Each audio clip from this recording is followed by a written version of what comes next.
If a campaign for president is a race, Look, if we finally beat Medicare, I really don't know what he said at the end of that sentence. the events of recent weeks have taken America I'm staying in the race. on a whole new course.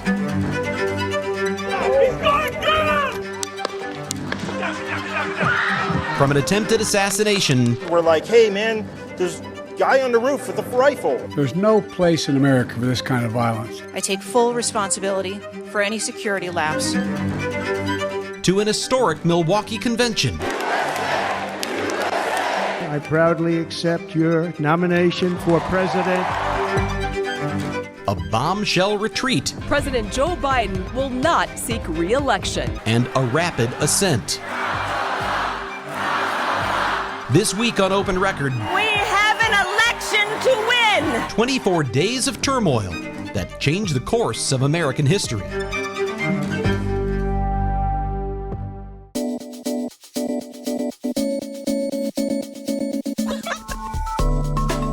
From the FOX6 studios, this is Open Record. I'm Brian Polson. Open Record's executive producer, Sarah Smith, is away this week, but I am joined in studio by a pair of special guests I'll introduce in just a moment.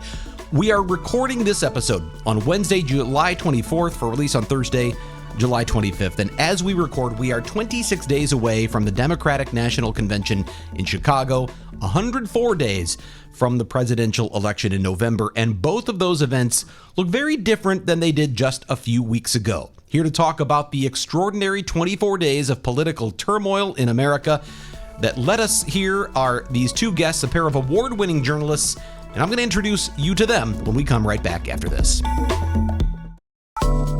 So we have just experienced a wild series of events that have shaken up the 2024 campaign for the White House. And to talk about that, we are joined by a pair of award-winning journalists and political commentators.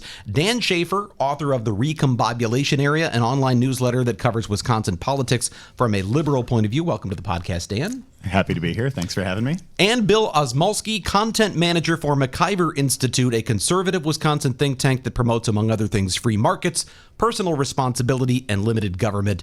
Bill, thank you for being here as well. Oh, thank you for having me.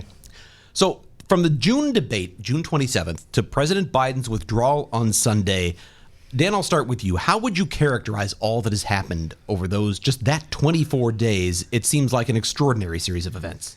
Well, I write a weekly opinion column and online publication called The Recombobulation Area, and I would say this last month has been rather discombobulating for our news cycle here in the state of Wisconsin. It's one of those things where it's just like there are, weeks when nothing happens and there are days when decades happen. And this is one of those moments where it seems like this whole last month has been a decade worth of news happening in the political cycle, and so much of that has focused right here around Milwaukee as well. I have to point out, by the way, for those of our listeners and viewers who aren't in the Milwaukee area and don't know, the Recombobulation Area, tell us where that name comes from. Yeah, so it is this uniquely Milwaukee space at the Milwaukee airport. You go through security, and there are signs up after you go through security that say the Recombobulation Area. No other airport in the world has these signs up, but I thought it was a good name for a political opinion column because we have these discombobulating politics in our state, and so occasionally we need to recombobulate, and boy, do we need to do that right now. So you're helping everybody put their sort of proverbial belts and shoes back on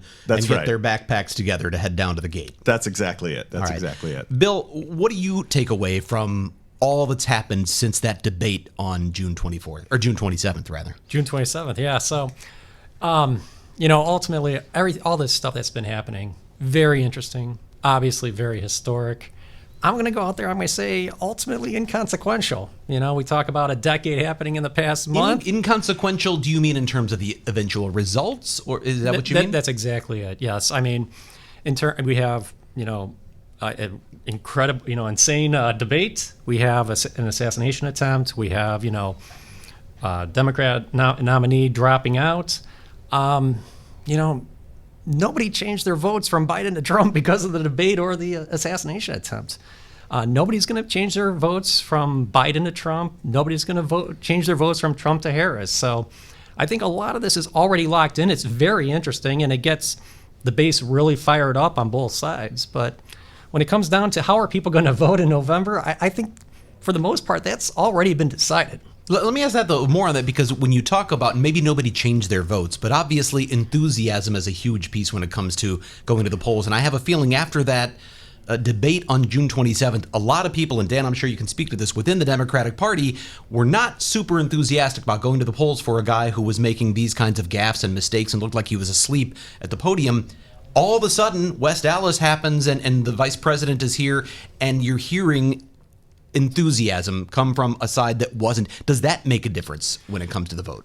You know, your first thought is yes, it will, but then you start thinking it's like, well, it's 100 days away, and Democrats are really, really good at getting out the vote. So even people that wouldn't vote otherwise, they're very good at making sure that they get a ballot in their hands and fill it out. So you think that would have happened regardless? Yes, I do. I think the Democrats.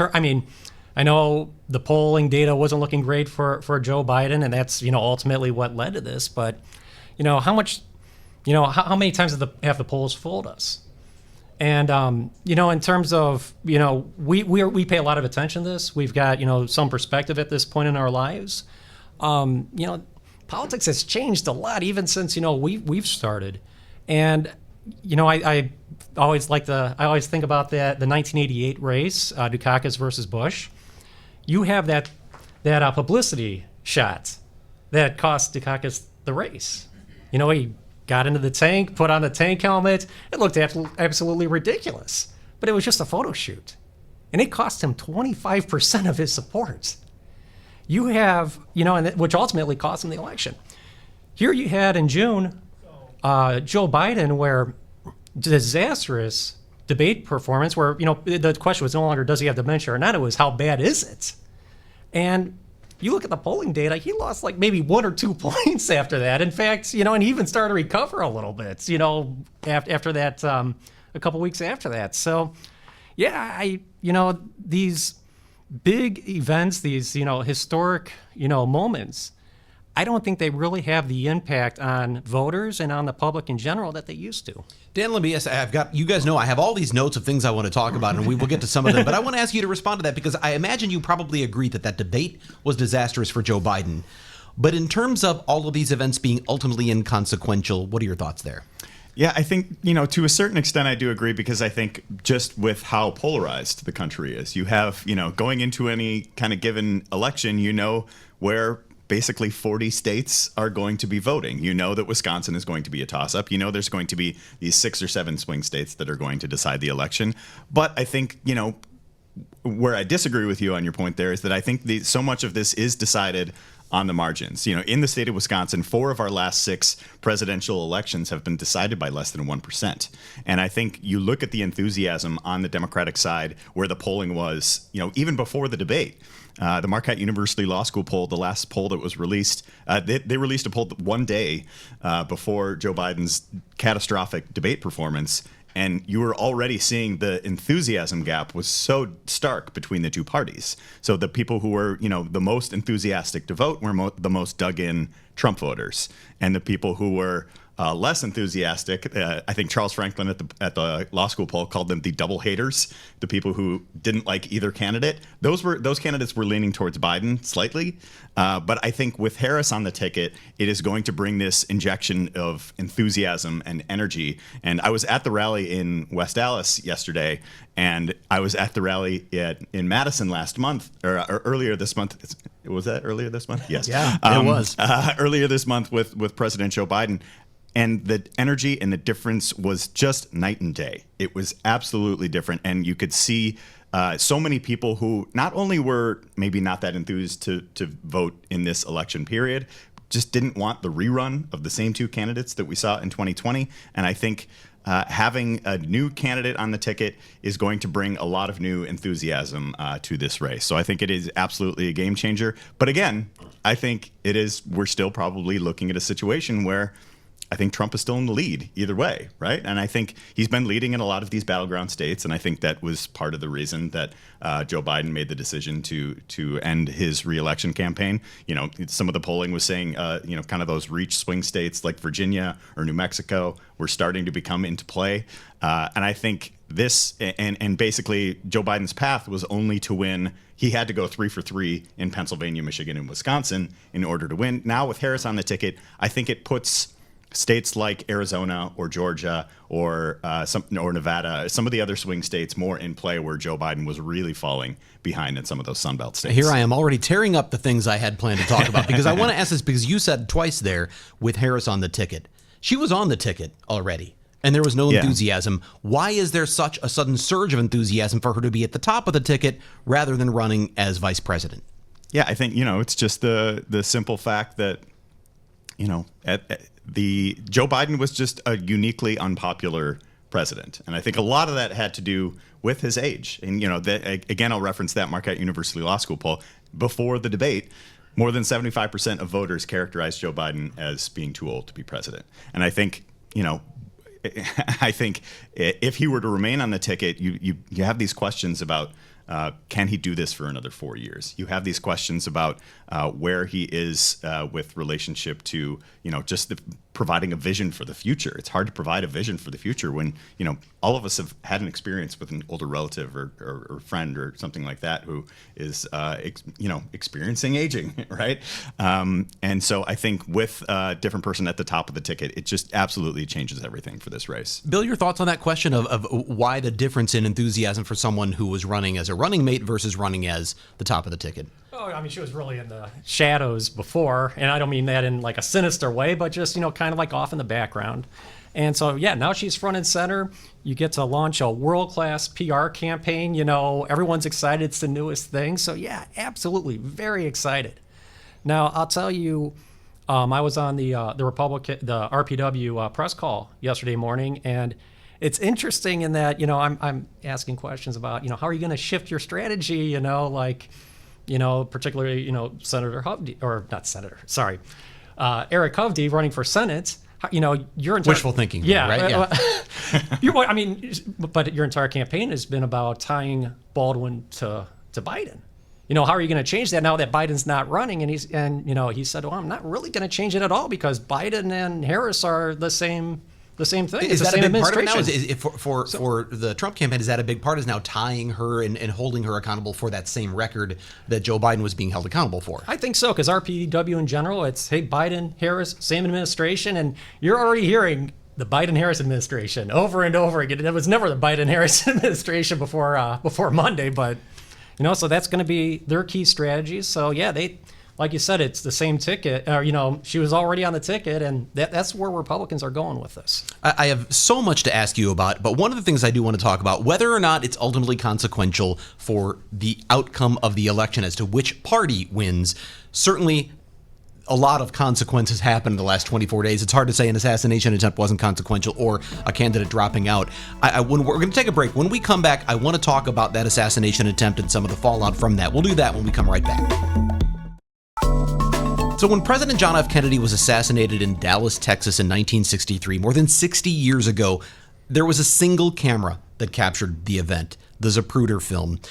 And that assassination attempt led to so many conspiracy theories. I think many people thought if that ever happened today, well, we would know exactly what happened and it would be very clear. And yet, when an assassin attempted to kill former President Trump earlier this month in Pennsylvania, there are cameras all over the place. And they seem to have only raised more questions and launched more conspiracy theories. Dan, I'll start with you. Is it surprising that in this day and age, something like that could happen, and we still don't really know exactly what happened or how it happened? Well, we're in an age where conspiracy theories tend to run wild, right? Just with the way that the online, you know, kind of political discourse will go in certain corners of the internet, it kind of foments those conspiracy theories and allows them to grow. But it's, I think we're sitting here a day after the head of the Secret Service resigned. Obviously, there was massive communication failures happening at that rally. A lot of questions that were going to be asked. I thought there was a really interesting moment at the RNC when the head of the Secret Service walked through Pfizer Forum and a couple of the Republican senators, cornered her. Pretty much chased her down. And pretty much chased her down to try and get some answers. And I think, there was, the congressional hearing with her, the criticism was very bipartisan, a rare moment of bipartisanship in Washington, D.C., I suppose. But I think, we're still in the wake of it. We're still learning a lot of these details about what happened, but you know what I thought was interesting about when you talk about conspiracy theories running wild. A lot of times the left accuses the right of being the ones who foment all these conspiracy theories, and yet you had people on the left this time going, Trump planned this. This was to make him look sympathetic. How that could happen, I don't know. But you have conspiracy theories running wild on all sides. Yeah, I thought some of that stuff was absolutely ridiculous when people were coming. I mean, this was a tragic event, and people lost their lives in this shooting, and I just thought some of that was just really ridiculous and over the top. Any thoughts on that very question of the fact that we still don't really know? We don't have. There are a lot of answers we don't have, and even after that, the Secret Service director steps down, she stepped down for some reason, in some ways, because she wasn't giving the answers to members of Congress that they thought the American public deserves. Yeah, first of all, I do love the bipartisanship in that committee hearing, because you had Right. AOC, just really hammering her on, her inability to answer the most basic questions. Yeah. I've been covering government pretty much exclusively for the past 15 years. And, government's done a lot of things that have had bad consequences over those 15 years. And you're always faced with the question of, was this intentional or was this incompetence? And, I don't know if you picked up on this, but I'm a little bit of a cynic and a pessimist. So I usually err towards incompetence. I've met plenty of bureaucrats. I've, been in large organizations and bureaucracies. I know people, nobody knows what they're doing, and, incompetence. And also, incompetence is always the safe answer. You start to sound like a nut when you say, "Oh no, they meant to do this." But I wonder, is there something in between though, where there's a willful incompetence? Well, that's where I'm getting to. It's like that is starting to shift to where, like, this issue. I mean, all of the, mistakes. I mean, this wasn't the Secret Service's first day on the job. You're reaching a point to where, if you say this was incompetence, you're starting to sound a little, you're starting to sound, you're at risk of sounding like the nut. For saying this was just mere incompetence. Yeah, exactly. So, I mean, we're kind of approaching that point to where, the conspiracy theories and just the conspiracies, I mean, we're in a transition point here. I mean, there's some things with conspiracy. Part of what makes a conspiracy theory a really good conspiracy theory is no way to disprove it. Some of them can be disproven, but some of them, in this case, the CIA, this was a plant, that's never going to be disproven. That's just something that floats out there and people love to pile on. Do you think we'll ever know, and I could ask either of you this, do you think we'll ever know exactly what happened, how it happened? Do you think when the Secret Service comes out with its full report that we're going to get satisfying answers for the vast majority of Americans, or are we always going to wonder what exactly went wrong here? I think you're going to face a situation where, the general consensus is, that this was intentional, but the government will never admit that. I mean, you have a flying saucer, fly over Washington, D.C., and the government would still, produce an inconclusive report on it. Okay, so Dan, is Bill the nut here by saying he thinks we'll find out it's intentional? What do you think? No, I think this warrants much greater investigation because of just how many breakdowns there appear to be in the security of this. But I also think that, people who see conspiracy theories in the world want to see order in something. They want an answer to why something is a certain way. Having interviewed a lot of politicians over the last 15 years or so, I don't think that's necessarily the case oftentimes. We're not always going to be able to find the definitive answer for this. And I think that could be really frustrating for a lot of people. But I think that's, I think we're so close to it. It's still only a couple weeks in our rear view mirror here. And I think we need more facts, more investigation to get to the bottom of what happened. I would like, one more. Yeah. So it's been great to see, like, how fast Congress is investigating this, and the timeline is out there. you had all the police, all the Secret Service agents. They were watching this guy set up for an hour.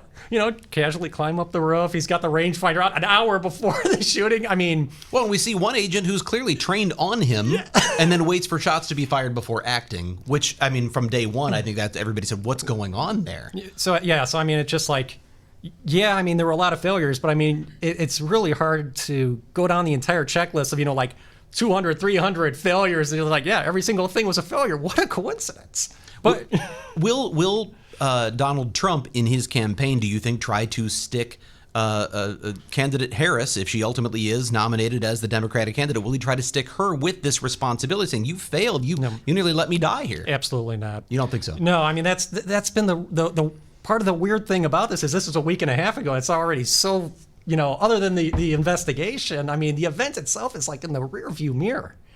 You notice that the day this happened, all the rhetoric stopped. Everybody was saying, hey, we need to return to civility. We need to turn down the temperature. Political violence is never the answer. They lasted for about a day and a half. And what happened in that day and a half was, and Dan, here we go. Here could be the friction point. But the Democrats realized that they had been calling Trump Hitler. He's got to be stopped at any cost. Trump is almost assassinated. They were holding their breath. They were afraid that, hey, we're going to get, the Republicans are going to blame us for this. The press is going to blame us for this. The voters are going to blame us for this. That never happened. Is it, before Dan responds to that, is any of the insulation from that because there's been so much rhetoric coming from Donald Trump himself over the past 8 years that they said, well, if anybody's going to blame, rhetoric on causing this, he's the master of rhetoric. Maybe that was, one of the, factors in the equation. But I mean, the strategy, for both sides on that day was we need to be unified. We need to unite the country. And, Democrats quickly realized, no, wait, we're going to go back to what works. Republicans are sticking with that unity strategy. So you really aren't hearing, I mean, you didn't hear Donald Trump say, Democrats did this by calling me names. I mean, and he gave a pretty long speech. He had a lot of opportunities to bring that up, and he didn't. So I think, this is already in the rearview mirror. I think, if there's any opportunity for Republicans to blame Democrats for at that moment has passed. Dan, your thoughts? Yeah, I think, just in the immediate wake of the assassination attempt on Sunday, as people were getting ready for the RNC, and on Monday as it got underway, I think it was really important that we did see those calls from across the political spectrum to take the temperature down, promote some sort of national unity in that particular moment. And, the first night of the RNC, when Trump came out to the Fiserv Forum floor to greet his supporters at the event, it was a remarkable moment when he came out there and saw everybody. But I think, the RNC kind of encapsulated what happened after that. That sense of unity, that was kind of gone by Tuesday. That was gone by Wednesday. And I think, it just went back to the same typical MAGA Republican rhetoric that we have seen for 8-9 years now with Donald Trump as the dominant figure in the Republican Party, where it is these calls for these very divisive policies and these demonizing the other side. You had signs that said mass deportations now handed out within the RNC. Like these calls for unity collapsed almost immediately from Republicans. And just yesterday, after the day after Kamala Harris was announced as the presumptive nominee of the Democratic Party, you had a rally in Ohio with Vice Presidential candidate J.D. Vance, where the person introducing him was saying, if we don't elect this ticket, there's going to be a civil war in this country. It's that type of rhetoric that the right has been on for so long now, and it's just it's so frustrating to see those type of calls, in the immediate wake of this. And we were talking about taking down the temperature. We're talking about national unity. I think it was really important that Democrats said what they did right after the assassination attempt. But it seems like by the end of the RNC and into this week with Harris as the candidate for the Democrats, we're just back to the same old MAGA, the same old Trump, the same old everything else. Well, you talk about what happened throughout. Oh, go ahead if you want to respond to that, because I want to take it the next place. But respond to that. So I just, yes, heated rhetoric both sides. It had already collapsed by the first day of the RNC convention, because I've got on July 15th. So Gwen Moore, I follow her on Twitter. She's already got quote, let's be clear, the Republican Party is the party of MAGA extremists. They do not care about unifying the nation, only seizing power by any means necessary. So it was already both sides. And I think we all kind of knew that was going to happen. People were saying the temperature needs to come down, but then you couldn't resist the opportunity to take shots from either side. The other thing I saw developing throughout the course of the convention here was talking to people about, it didn't seem like anyone was convinced that Joe Biden was going to be the candidate. At that point, it seemed inevitable that he was not going to be. The question was, how was that process going to play out? Of course, President Biden was still saying and assuring the American public, I am going to run. He came to that event you talked about in Madison, where he said, I'm going to run and I'm going to win. And they was continuing to say that, but we saw it. The question was, what was going to convince him to finally to give it up? One thing happened at the end of the convention that seemed to tip the scales, and we're going to talk about that when we come right back. So the last day of the convention, everyone at the RNC is looking forward to Donald Trump's acceptance speech. There's a lot of energy at the convention, and then the news breaks that behind the scenes, former President Barack Obama is saying, yep, it's time for Joe to get out. He needs to get out of this race. He had earlier backed Biden after the debate and said he's fine. This is one night, one bad night doesn't, end a campaign. But now it was Barack Obama saying he needs to get out. The moment I heard that, I thought, okay, it's done. It's going to happen. What did you think when you first heard that? And was that the tipping of the scales for Joe Biden? Yeah, I think all throughout the week during the RNC, there was kind of this drip, drip, drip of reporting, whether it was Obama, whether it was Chuck Schumer, whether it was Nancy Pelosi, all these signals, kind of suggesting that they were encouraging Biden to go a certain direction. You had these, cable news interviews where people were saying, we're waiting for an answer from Joe Biden on what his future is going to be. And he's repeatedly saying, I'm in this race, I'm going to run and I'm going to win and all of that. And I think, there was a really interesting anecdote that I saw in a Politico story talking about Nancy Pelosi in particular, talking about how she, the first 3 weeks of the post-debate conversation, she was playing things nice and things were about to get not so nice in the dialogue between that. And, between some of the reporting on the polling that was coming out, putting some of these stretch states in play, looking like Donald Trump was setting up for a landslide victory, I think it became really clear what needed to happen for Democrats to have a fighting chance in this election. Bill, your thoughts on that? I'm not going to get into conspiracy theories. So I'm just going to say that one of the Democrat Party's biggest strengths is their ability to build consensus behind closed doors. And so until that consensus was built, I think Joe, was going to fight for his place. But, he's a lifelong Democrat. And once that consensus was locked down that, hey, you need to step aside, and he was all on his own, Democrats typically aren't going to go off on their own, when the entire party's against them. So, well, and interestingly, when you bring up party, in his social media letter announcing that he was going to withdraw from the race for re-election, he said, I don't know the exact words, but paraphrasing, best thing for my party and for the country. But he said party first. And what do you make of that when he's saying, just based on what you were saying, that the party has behind the scenes decided, okay, the ducks are in a row, now it's time to pull the trigger. And he says, yep, this is best for the party. Yeah, I mean, that just, Democrats are typically very unified. And that's why this month has been so bizarre, is because we don't see this kind of turmoil in the Democrat Party. I mean, if this was the Republican Party, nobody would bat an eye. This is just, this always as usual. Yeah, exactly. Right. This always happens. Democrats always, get this stuff all settled behind closed doors. So, yeah, I mean, for the Democrat Party to be unified, I mean, that's always one of their top priorities. I don't think the issues matter as much as the consensus among the party. Dan? Yeah, I think, from being at those last couple rallies with Democrats, I think Democrats were so desperate to talk about the issues and wanted to talk about reproductive rights and the economic contrast and infrastructure spending and all of these different things that have been hallmarks of the Biden administration. But you could sense that they're, at that Madison rally, everybody's kind of walking on eggshells about what to say about the president and whether this is the right step to take and what, where things are going to be. I even interviewed one voter at one of those rallies who was at the Madison one, saying that she was hoping for him to make an announcement about his political future at that rally. So I think, Democrats are the big tent party in so many ways, and it's important to, bring a lot of voices from across the, a lot of diverse voices within the party to make those kinds of decisions.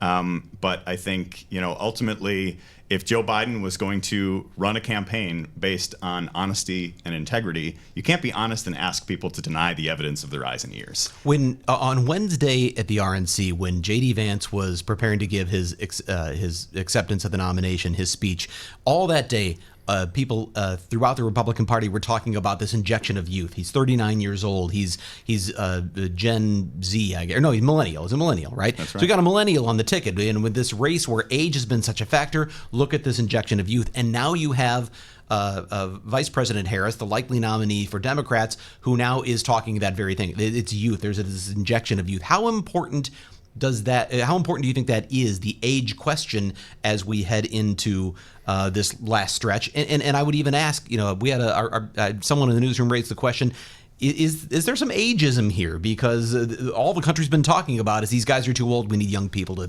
to step in. Well, I think it's such an important part of the Democratic coalition to be able to speak to young voters. And as we've seen in the polling over the past year, the Democratic Party has been kind of losing a lot of those voters. And it's I think being able to speak to young people the way that Harris can, in a way that Biden was unable to, I think that can start to bring that coalition back together.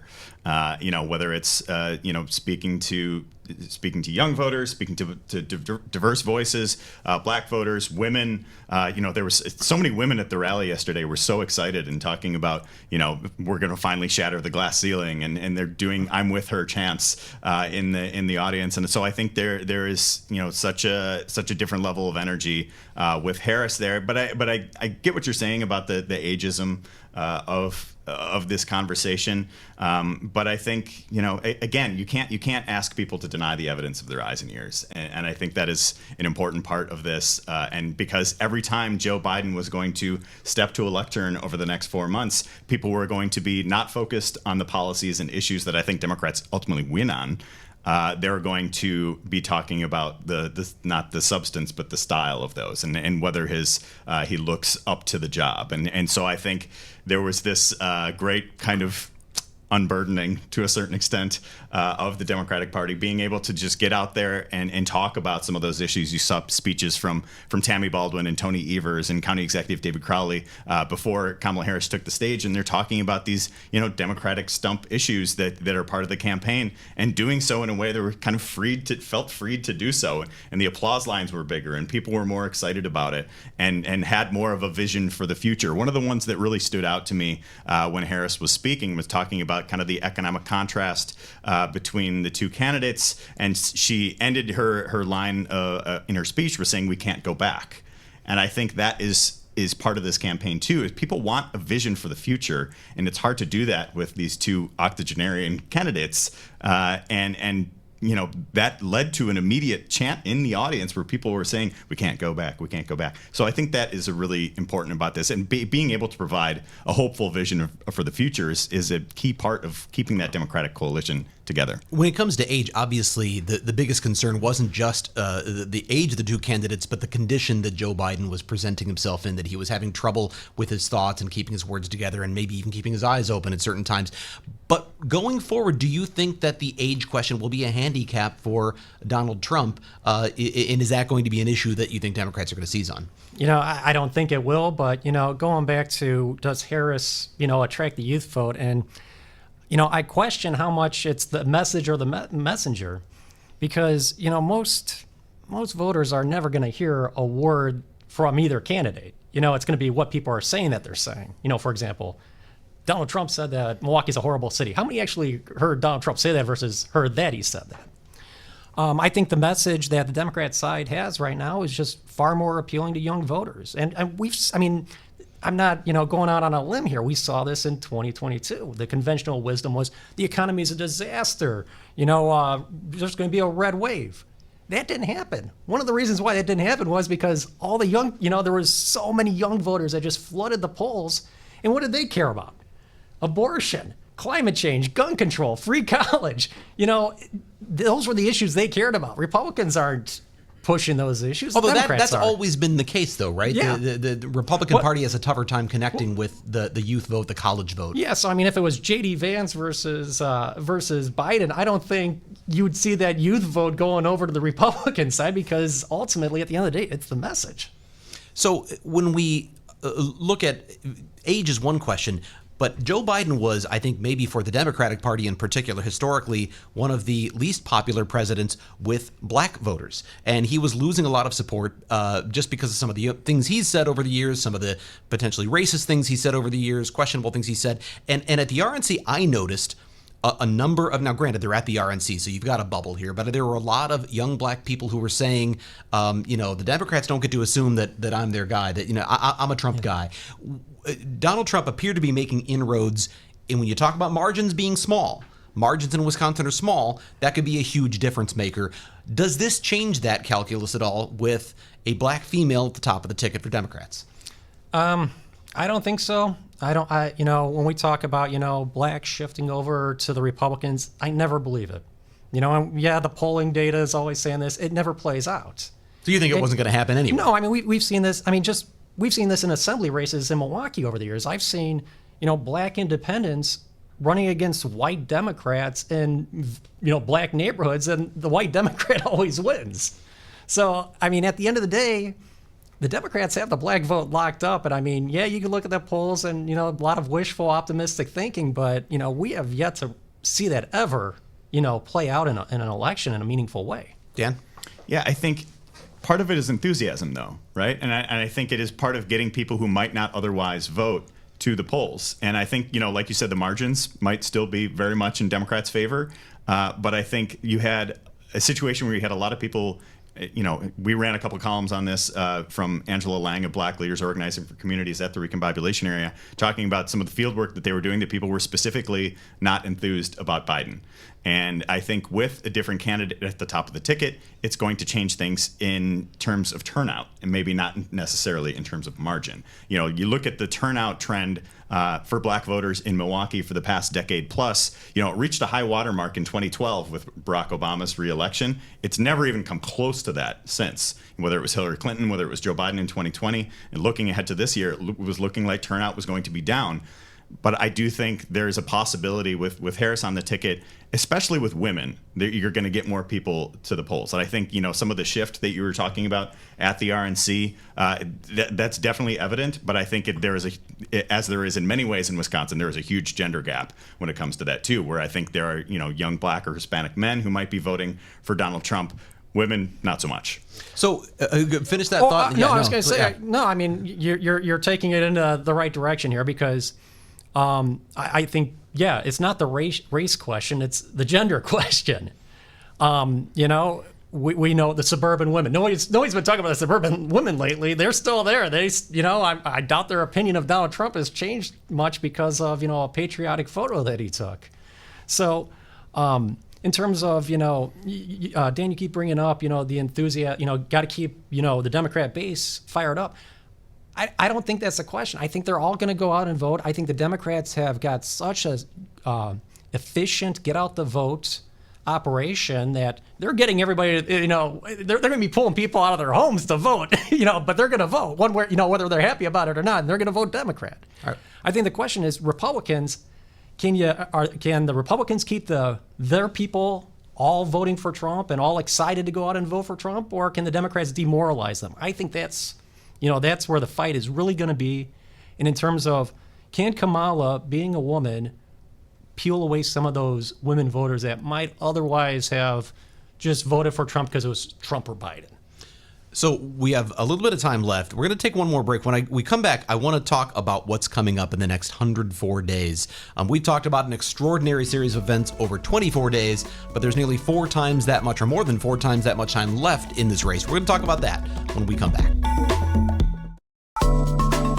I had in my notes here to ask the question, where is Joe? We haven't seen him since this announcement was made, but as we record, he is expected to address the country tonight, so that should be answered by the time that this is actually released. But there is still the question of, if he wasn't able to continue on as the candidate for the Democratic Party, as he was voted to be the nominee by Democrats all across America, then how can he govern for the next 6 months? And what will happen in the next 104 days? I mean, we're talking about a 24-day span that was unbelievable, but we have 4 times that much time before we actually get to Election Day. What else is going to happen, and what's Wisconsin's role going to be? Dan, I'll start with you.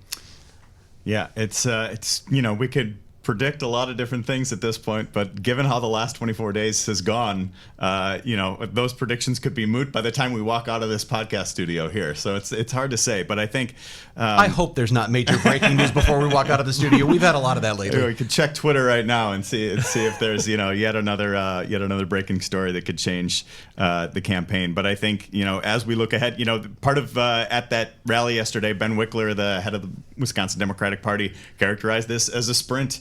We have this 104-day sprint ahead of us for the campaign, for the race. We're going to see a lot of, Wisconsin being the swing state that it is, we're going to get a ton of money poured into the state for the presidential race, for the Senate race, for a lot of these congressional races. I know my TV bosses are happy about all the ads that are going to be running on television. Viewers, maybe not so much. And even here in Wisconsin with new maps, we're going to have this different type of election for Assembly and Senate candidates too. So no shortage of things for us to be writing about in the next few months here. But I think to get to your question about Joe Biden and the questions about his fitness for office here, I think it's a little bit different question when you're talking about 6 months versus 4 years, right? And I think this is it's a different thing to ask somebody to be able to do another job for another 4 years than do the job in front of them for the next few months. Bill, what are your thoughts on that? I mean, does this make Joe Biden the lamest of lame ducks? Yeah, in a certain way, yeah. But again, it's not like you can't. Pardon me for saying it, but a lot of ways, these, whoever was going to be the Democrat nominee, it's somewhat interchangeable because the message doesn't change. So maybe Republicans are onto something where Biden and Harris, it's the Biden and Harris administration. He's still pushing that. He's still advancing that same agenda. Whoever's coming in after him, we're assuming it's Kamala Harris. She's going to be advancing that same agenda. So wherever Joe leaves off, she's, the intention is that she's just going to pick up where he leaves off. So, in some ways he's a lame duck, but in other ways he's still, moving the ball forward for the team. I think 104 days, you said sprint. And to me, it feels like still a marathon. There's so much still to come. That time will elapse quickly, but who knows what can happen between now and then. In a state where 20,000 votes made the difference last time, and it seems to always be roughly that margin, can we even predict what's going to make the difference this time? So, I agree. It's more of a marathon than a sprint because, the positions have already kind of been established. The polls have not changed much over the past, 6 months. So it just a little, back and forth a little bit until we get to, the week of the election. Then you're at your all out sprint. Dan, what do you think? When I say it's a marathon, I know it might feel like a sprint, but in some ways, we're going to be hearing these messages beat into our heads over and over again for another 100 days. And the last 24 days have been exhausting.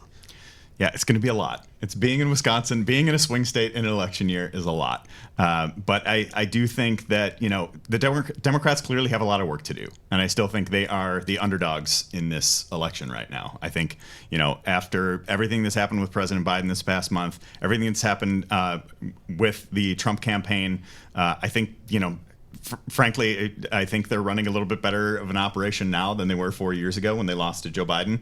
But I think there is so much still yet to happen. And I think Democrats will have this, they're in this honeymoon period right now with Vice President Harris.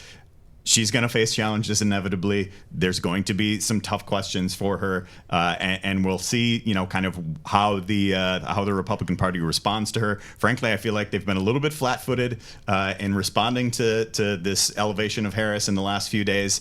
But I imagine that there's a lot of money in that campaign. There's a lot of energy on the Republican side. We saw how unified they are around President Trump, or former President Trump, at the RNC.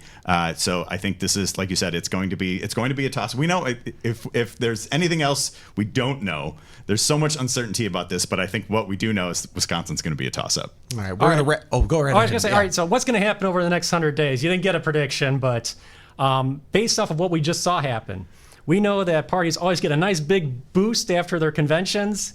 And Republicans never had that chance because Kamala swooped in and she went from being, an 8-point underdog to Trump to now leading him by 4 points, in the national polls. Then again, those boosts rarely last very long anyway, exactly. Right? But, so what's going to happen in the next 100 days? Well, the Democrats are going to be looking at a boost after their convention, so Republicans are going to have to figure out a way to swoop in and steal it away. So it won't be a different candidate. It won't be a different candidate. All right, we're going to wrap things up when we come right back.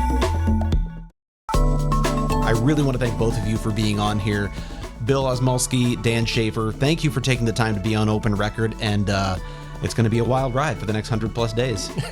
And we'll be riding it with you. There you go. If you have a topic you would like us to discuss on Open Record or an issue you think we should investigate for Fox 6 News, send us an email to fox6investigators@fox.com. As always, thank you to the people who make this podcast possible, including our executive producer, Sarah Smith, our editor, Dave Machuda, and our chief photographer, manning the video switcher, Cale Zimney. With that, I'm Brian Polson. We'll be back next week.